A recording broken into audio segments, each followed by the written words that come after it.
कोई भी सपना साकार करने के लिए सबसे जरूरी है सही कोच का होना। चुनिए एस्पायरिंग वॉरियर्स एकेडमी को और करें अपने Agniveer and defence officer exams का सपना साकार। Download the app now.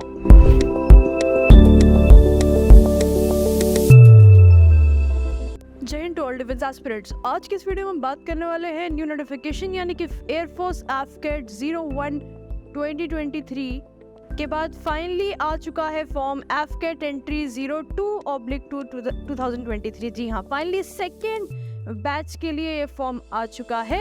And आज की इस वीडियो में हम बात करने वाले हैं इसकी पूरी eligibility criteria and full details के बारे में। सो मेक श्योर कि वीडियो में बने रहना। चलिए शुरू करते हैं।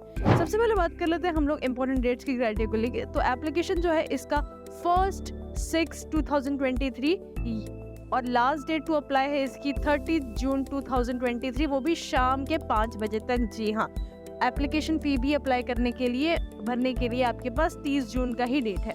अब बात कर लेते हैं हम लोग एप्लीकेशन फी के पूरे क्राइटेरिया के बारे में, आखिर आपको कितना चार्ज देना पड़ेगा। सो एफकेट एंट्री वालों के लिए, सभी कैंडिडेट्स को अलग के लिए, जितने भी कैंडिडेट्स हैं वो गर्ल हो, फीमेल हो, जनरल हो, ओबीसी हो, उससे कोई मैटर नहीं करता।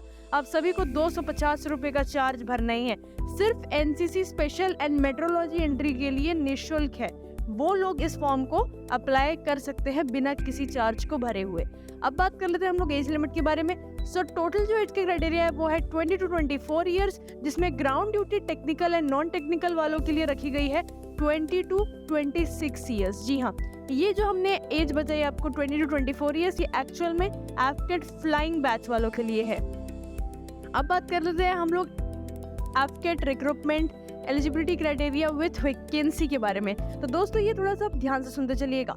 वैकेंसी डिटेल के बारे में बात कर ले तो 276 पोस्ट है टोटल, जिसमें फर्स्ट एंट्री के बारे में बात कर ले तो एफकेट फ्लाइंग बेंच के लिए मेल 5 फीमेल 6 यानी कि टोटल 11 पोस्ट। जी हाँ, मेल वैकेंसीज 5 है, अब फीमेल वैकेंसीज 6 हैं। इस बार फीमेल वैकेंसीज को तवज्जो दी गई है, ये अच्छी बात है हमारे डिफेंस वालों के लिए। अब बात कर रहे थे हम लोग एफकेट ग्राउंड ड्यूटी टेक्निकल के बारे में। इसमें AEL यानी कि एरोनॉटिकल इंजीनियरिंग वालों के लिए मेल इसमें मांगा गया है 98 एंड फीमेल मांगी गई है 11 यानी कि टोटल हो गया 109 पोस्ट। नेक्स्ट है इसी में AEM यानी कि इसमें जो नीचे डिपार्टमेंट है उसमें male candidates 38 and female candidates 4 यानी कि टोटल 42 पोस्ट है। अब बात कर लेते हैं हम लोग एफकेट ग्राउंड ड्यूटी नॉन टेक्निकल वालों के। तो इसमें जो एडमिन डिपार्टमेंट है उसके लिए मेल 45 फीमेल 5 यानी कि टोटल 50 पोस्ट। LGS वालों के लिए 17 मेल का क्राइटेरिया है और फीमेल कैंडिडेट्स के लिए सिर्फ 2, 19 कैंडिडेट्स टोटल। अकाउंट सेक्शन के लिए 8 मेल एंड फीमेल 2 यानी कि total 10 vacancies. Ground duty non technical में एजुकेशन डिपार्टमेंट के लिए है 7 मेल 2 फीमेल यानी कि total 9 post. Ground duty non technical में वेपन सिस्टम WS ब्रांच जो है उसमें मेल क्राइटेरिया है 15 एंड फीमेल क्राइटेरिया है 2 यानी कि टोटल हो गया 17 पोस्ट। अब बात कर लेते हैं मेट्रोलॉजी एंट्री के बारे में। तो इसमें मेट्रोलॉजी डिपार्टमेंट के लिए मेल 7 फीमेल 2 यानी कि total 9 post. NCC special entry flying branch के लिए रखी गई है 10% seat out of CDSC vacancies for PC and 10% seats out of AFCAT vacancies from SSC। जी हाँ, CDSC के through 10 vacancies and PC examinations के through 10% vacancies and AFCAT vacancies के लिए जो SSC से आए हैं। ठीक है, अब बात कर लेते हैं हम लोग ब्रांच वाइज एलिजिबिलिटी डिटेल्स के बारे में। इससे पहले हमने आपको वैकेंसीज का क्राइटेरिया बताया था। अब पहले बात कर ले हम लोग एफकेट एंट्री में ब्रांच यानी कि फ्लाइंग वालों के लिए। तो इसमें जो एलिजिबिलिटी क्राइटेरिया है वो आपका होना चाहिए बैचलर डिग्री आपने किसी भी स्ट्रीम से की हो, लेकिन उसके साथ आपका फिजिक्स एंड मैथमेटिक्स होना जरूरी है एंड 10+2 लेवल पे। ये मैं आपको याद दिला दूं, मतलब बैचलर डिग्री आपने किसी भी स्ट्रीम में की हो विद फिजिक्स एंड मैथमेटिक्स, आपका 10+2 12th में आपका फिजिक्स मैथमेटिक्स होना जरूरी था। BE एंड BTech वाले भी अप्लाई कर सकते हैं फ्लाइंग ब्रांच में। Ground non technical, ground technical के बारे में माफ करिएगा, एरोनॉटिकल इंजीनियरिंग में 10+2 intermediate, minimum 60% marks in physics and math and minimum 4 year graduation. 12th level पे आपका मिनिमम जो 60% तो है ही, लेकिन वो फिजिक्स एंड मैथमेटिक्स में होना चाहिए एंड मिनिमम आपके पास 4 साल का ग्रेजुएशन होना चाहिए। Integrated PG degree in engineering and technology aeronautical engineering mechanical वालों की बात कर ले, क्योंकि अभी हमने इलेक्ट्रॉनिक्स वालों के लिए बात की थी। मैकेनिकल में candidates with minimum 60% marks each in physics and mathematics eight 10+2 level.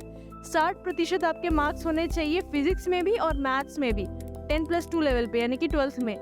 इसके साथ साथ आपके पास 4 ईयर इंजीनियरिंग टेक्नोलॉजी डिग्री होनी चाहिए, मैकेनिकल इंजीनियरिंग या इंडस्ट्रियल इंजीनियरिंग या एरोनॉटिकल इंजीनियरिंग या उसके इर्द गिर्द जो भी इक्विवेलेंट डिग्री आपकी बनती है। अब बात कर लेते हैं हम लोग ground degree non technical eligibility criteria के बारे में। तो एडमिनिस्ट्रेशन और लॉजिस्टिक्स वालों के लिए जो एलिजिबिलिटी क्राइटेरिया रखा गया है वो है बैचलर डिग्री किसी भी स्ट्रीम में हो, लेकिन एटलीस्ट आपका 60% मार्क्स उसका होना चाहिए।